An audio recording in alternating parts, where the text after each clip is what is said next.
Until 1958, the people of Gwembe Valley were one. United by the mighty Zambezi, they crossed the river for farming and trading. They freely intermarried and even settled where they wanted. The Zambezi was a pillar of their livelihood. It provided an opportunity to grow crops twice in the year, during the rainy season and the dry season. Abundant bush provided for shifting cultivation, thereby preventing overuse of soils. Domesticated animals, cattle, sheep and goats had sufficient pasture, while wildlife was safe and at home in the unspoiled thickets. In their subsistence farming, the Valley Tonga upheld the principles of self-reliance. The Gwembe Valley, an area of about 230 miles in length and some 150 miles wide, was the Tonga's choice for home, mainly for security from raids of such notorious tribes as the Makoto, Chikunda, Ndebele, and the Arabs. But unknown to the Tonga people, foreign eyes were set on their Gwembe Valley. As early as 1912, H.S. Kegwin had reported to the British South Africa Company, "This country should offer an attractive proposition for the irrigation expert. The damming of the Zambezi at the Kariba Gorge, where the river tears through a narrow rock-bound channel about some 30 yards wide, presents a scheme for irrigation of the valley which would fire the imagination." Over the years, the ambitious plan was discussed. The awesome possibilities for irrigation, for hydroelectricity, for fishing imaginations were set alight. By 1958, the dream became a reality.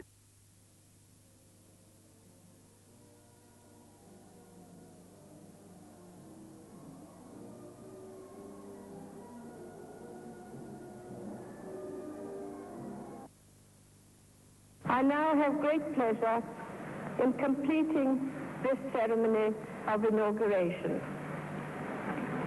I declare the Kariba undertaking open.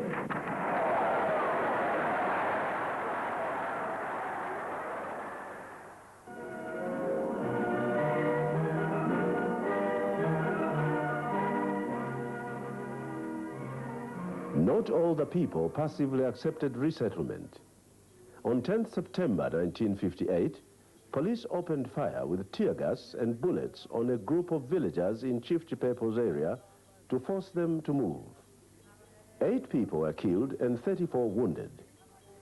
Chief Chipepo describes the events.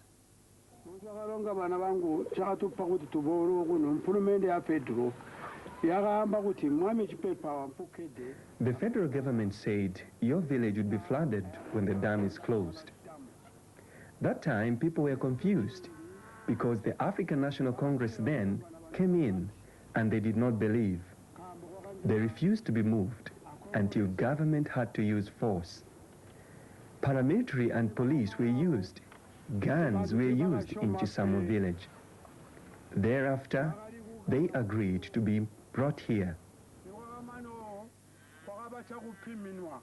Each headman was given a number of hectares as fields for his people. They promised to provide water and to construct the road.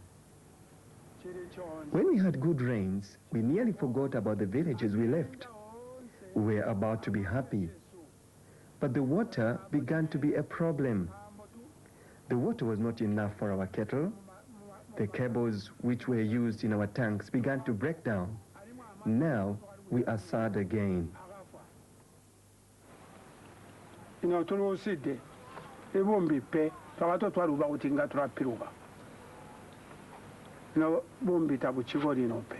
As Michael Tremel writes in his book, the people of the Great River, on both sides of the Zambezi, the Tonga were the losers. They faced an arduous journey, usually in the back of open trucks, to be resettled far away from the area where they had been born and grown up. The people of the north and south banks were cut completely from each other. Relatives were never to see or hear from each other again. Yet all the animals rescued were numbered. It was more important to resettle the animals than the people.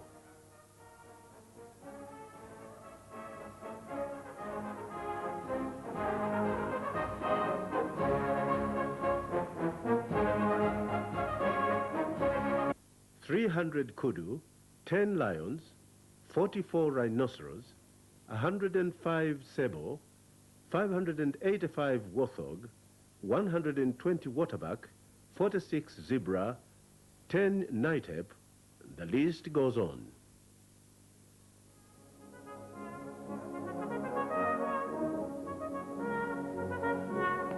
Today, the Vale Tonga, who represent a number of tribes such as Korekore, Goba and others, are still suffering the effects of the resettlement, mainly because it was poorly planned.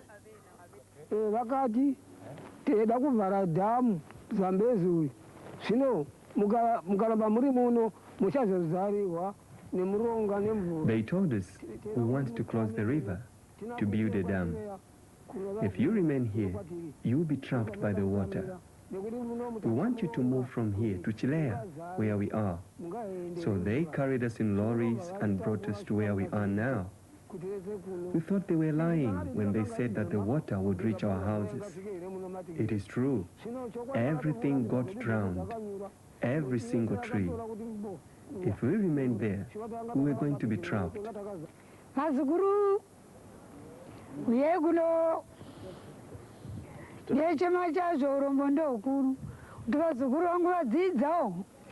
It is my heart's desire that if my grandchildren will be educated and become doctors, or even like the girls become nurses or teachers, it would please me so much. I am so poor that I can't manage. Poverty is the biggest problem. It fails us to help our grandchildren. I am helpless.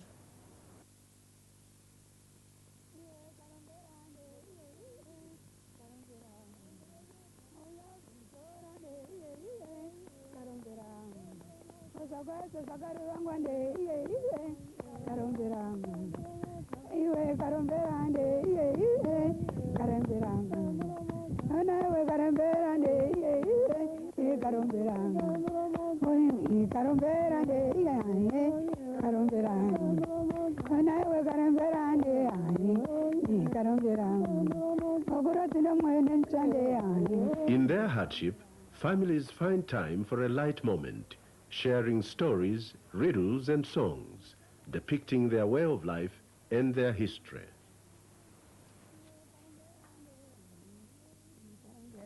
In the valley, the Tonga practiced shifting cultivation due to abundant bush, thereby preventing overuse of soil and providing pasture for cattle, sheep and goats. After being resettled among other tribes in dry and lifeless areas, the Tonga have no water and no land to sustain themselves due to overpopulation and soil erosion.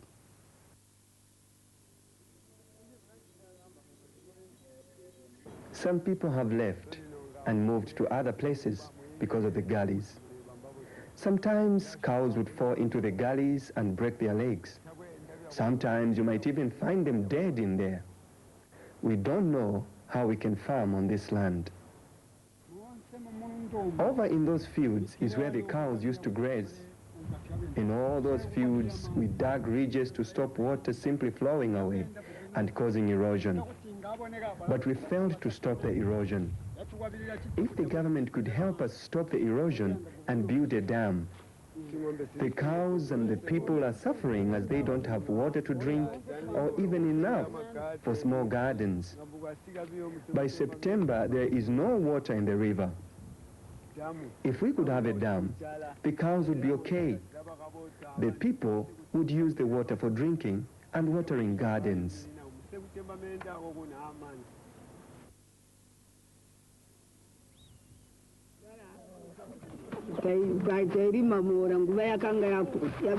long time ago, when we were short of food, we used to plow along the Zambezi River. Now, because of the cows, the land is different. That is why we experience hunger. There are too many people and not enough food. The food is little, as the soil is overused. These are the problems we are facing now.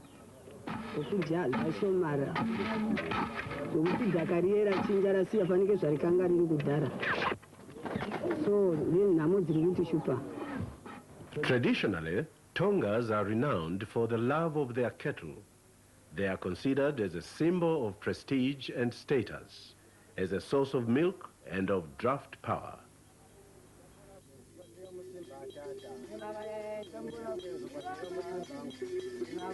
Children work with their parents from an early age to learn their future roles and responsibilities.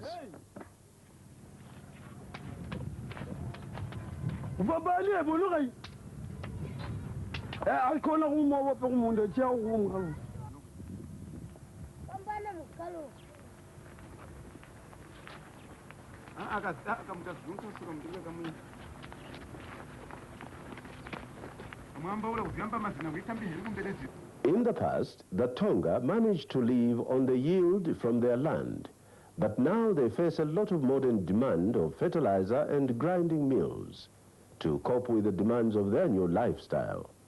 Many women and children are the most affected. We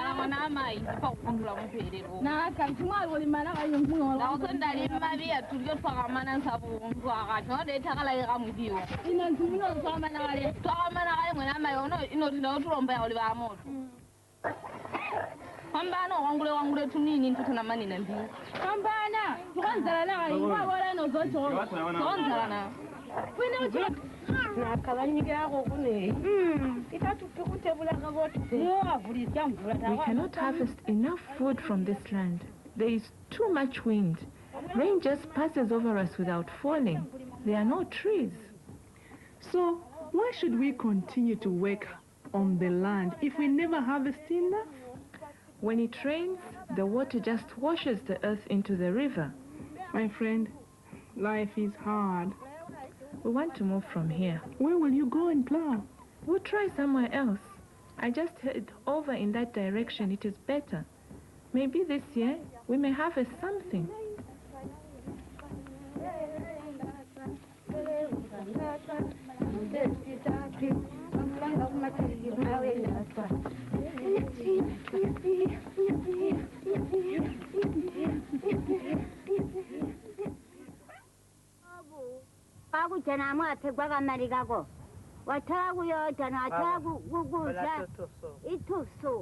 We are making baskets so as to reduce grinding. We want to use the money to buy maize meal. Animals have finished what we planted, especially the elephants. With the money, we can buy maize meal in Binga. We have to go by foot. Oh, maskati. Kasera makurasi. Koma mtete ngitamukira karika. Isari tambogwana zvokusunga zving'ombe mvura yakadai sokunaya. Chokwadi mvura. Imato mufumbo bata jongwe muromo kaimi. Chaizvo. Vakomana. Imato zvipedza regai tigaisewo isi. All right.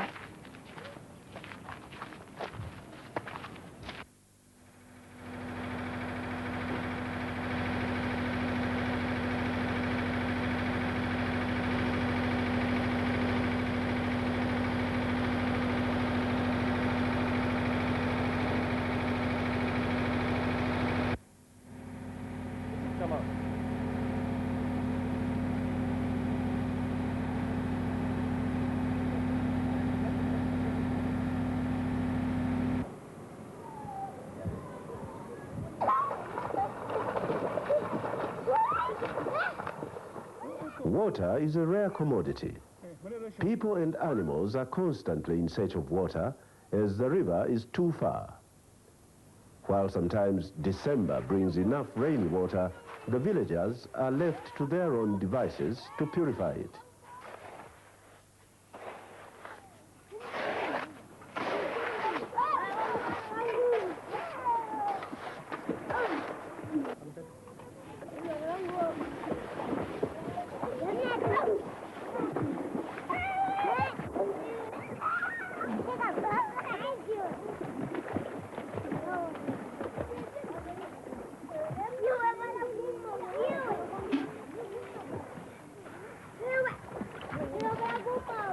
The reason we collect water from the shallow well is because the river water is dirty.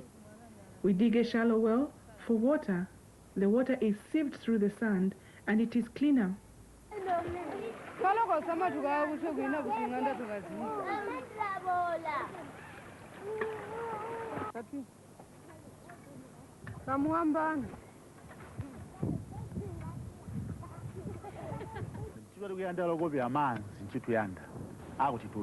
What we want is water to use in irrigation.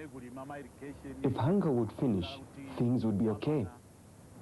If there is no water, there is no way people can develop themselves. Before we left the Zambezi in the 50s, we never had problems as we have here because we were near water. People used to farm throughout the year. There was never a time when we had hunger as we have here now. There have not been rains, therefore no farming, no food. The other problems are that the people have nothing to assist themselves with. With water, food would be plenty. We have failed to take our children to school because to go to school, one needs money. No money, no school.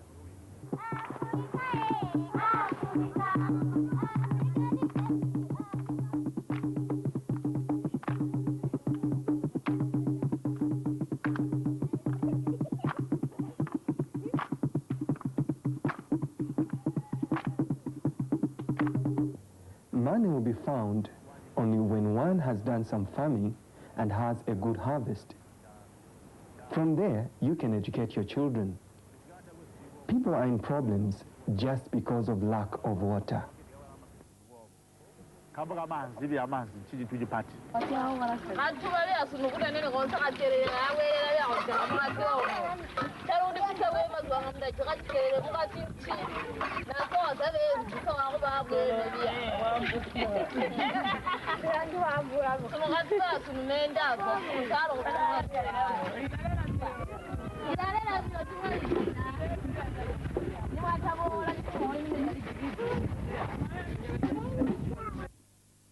Overpopulation has meant strict rationing of the land.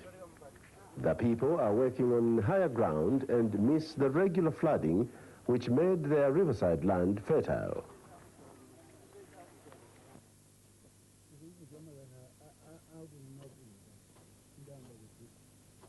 Mother and son share of their history. They appreciate the land where they were. In this place where they were resettled, they have difficulties to cultivate. They need fertilizer. The land is small. The mother laments to the son about their old life.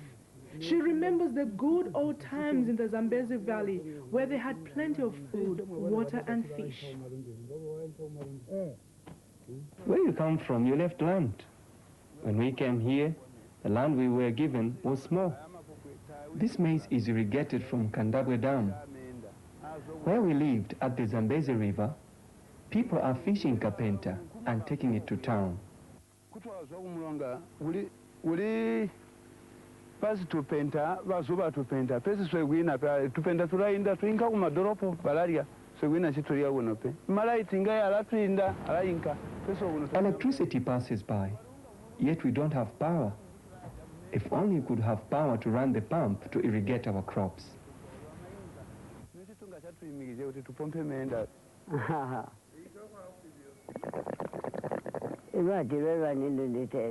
The river too far, now Kariba Dam, carries memories for the Tonga people.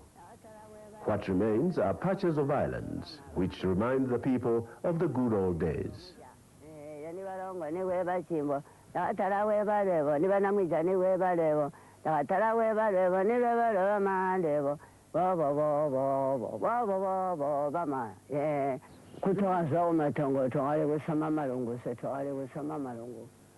Where we used to be in Matongo, we used to wear beads and bracelets and put mushila in our hair and plait it like the rasta.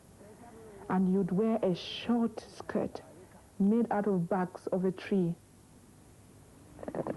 Our place was good to us, but here we are forced to wrap chitenge. We can't walk properly. The wind blows us. We used to wear sita, short skirts.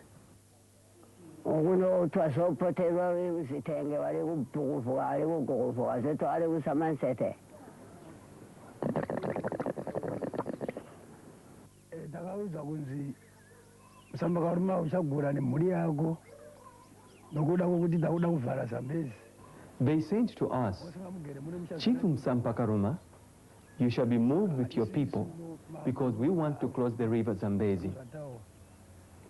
Where you are will be flooded by water. So the chief agreed. It is true. We saw where we were. Even now, you cannot see the villages. They are all covered by water.